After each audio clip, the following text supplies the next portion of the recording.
కడప జిల్లా పొద్దుటూరులో తహసీల్దార్ గంగయ్య వివాదాస్పద వ్యాఖ్యలు చేశారు. గ్రామంలో నిర్వహించిన సమావేశంలో రైతులను కించపరుస్తూ మాట్లాడారు.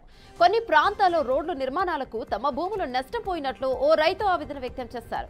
నష్టపరిహారం తక్కువ రావడంతో అధికారులను పట్టాదారుడు నిలదీశారు. రైతుపై ఆగ్రహించిన తహసీల్దార్ గంగయ్య దీనంగా అమ్మ అయ్యా అంటూ వేడుకోవాలని ఆగ్రహాన్ని వ్యక్తం చేశాడు.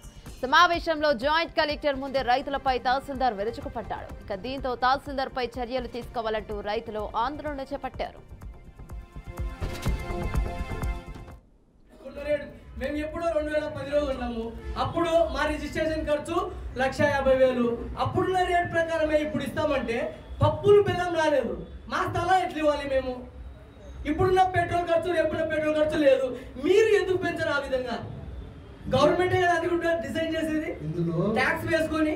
ఇప్పుడు మా స్థలాలు చీప్ గా ఎందుకు పోతున్నాయి అని చెప్పండి బాబు. 2,59,000 చెప్తున్నాము. మాకు ఇంత ఇవ్వండి అని అడగండి కానీ పప్పులు పిల్లల కాదు. నేను సమస్యది కాదు. మాకు ఇంత ఇవ్వండి సార్ అని అడగండి. దినాది దినంగా అమ్మ సాయం చేయండి. మన యాక్ట్ ప్రకారం ఎంత వాల్యూ క్యాల్కులేట్ అయి వస్తుంది అని చెప్పాము. ఓకేనా? మేము ఇది ఫిక్స్ చేసాము చెప్పలేదు. మనం యాక్ట్ ప్రకారం ఎలా క్యాల్కులేట్ చేస్తామో అప్పటికి చెప్పాము. ఇంత వాల్యూ వచ్చింది చెప్పాము. ఇప్పుడు మీ ప్రకారం మీకు ఏం సమస్య ఉన్నాయి, ఎంత వాల్యూ ఓపెన్ మార్కెట్ లో నడుస్తుంది, ఎంత ఇది రిజిస్ట్రేషన్ అవుతుంది, అది మీరు చెప్తే మనం నోట్ చేసి దీనికంటే ఎక్కువ పెంచడానికి. కడప జిల్లా పొద్దుటూరులో తహసీల్దార్ గంగయ్య వివాదాస్పద వ్యాఖ్యలను చేశారు. గ్రామంలో నిర్వహించిన సమావేశంలో రైతులను కించపరుస్తూ మాట్లాడారు. కొన్ని ప్రాంతాల్లో రోడ్డు నిర్మాణాలకు తమ భూములు నష్టపోయినట్లు రైతు ఆవేదన వ్యక్తం చేశారు.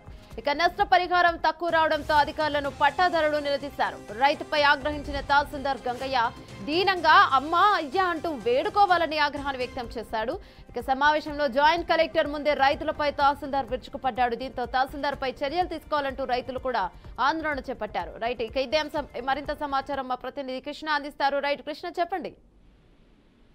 Thank you Yamuna. అయితే కడప జిల్లా పొద్దుటూరులో అయితే ఎంఆర్ఓ రైతులపైన దురుసుగా ప్రవర్తించడం చాలా దారుణం అని అనుకోవచ్చు. మొత్తానికి చూస్తే కొన్ని ప్రాంతాలలో ప్రైవేటు భూములు పోతున్న వెంపల్లి చేగలమరి హైవే కింద భూములు పోతున్నా సరే వారికి నష్టపరిహారం తక్కువ వస్తుందని అన్నా కూడా ఎలాంటి స్పందన లేకుండా నిర్లక్ష్య సమాధానంతో ఎంఆర్ఓ మాట్లాడడం చాలా దురదృష్టకరం అని అనుకోవచ్చు. మొత్తానికి చూస్తే ఏది ఏమైనప్పటికీ కూడా రైతులు అడిగే మాటలకు కూడా సరైన సమాధానం ఇవ్వకుండా వారిపైన దురుసుగా ప్రవర్తించడం చాలా దారుణం అని అనుకోవచ్చు.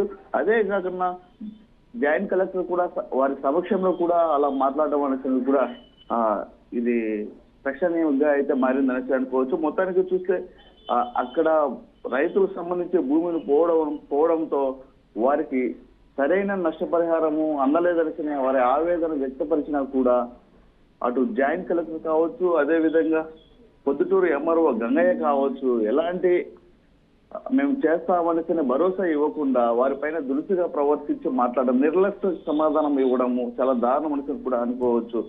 అయితే ఏది ఏమైనప్పటికీ కూడా ఇటు కలెక్టర్ కావచ్చు, రాష్ట్ర అధికారులు కావచ్చు వారికి స్పందించి నష్టపరిహారం ఏదైతే వాళ్ళు అడిగారో వారికి హామీ ఇస్తారా ఇవ్వరనేది కూడా వేచి ఉన్నది. అయితే ఏదేమైనప్పటికీ కూడా హైవే సంబంధించి వాళ్ళ భూములు పోవడంతో వాళ్ళ ఆవేదన కూడా అధికారులతో మాట్లాడడం కూడా ఎలాంటి సమాధానం ఇవ్వకుండా నిర్లక్ష్య సమాధానం ఇవ్వడం చాలా దారుణం అని అనుకోవచ్చు. Yamuna. Right, thank you Krishna.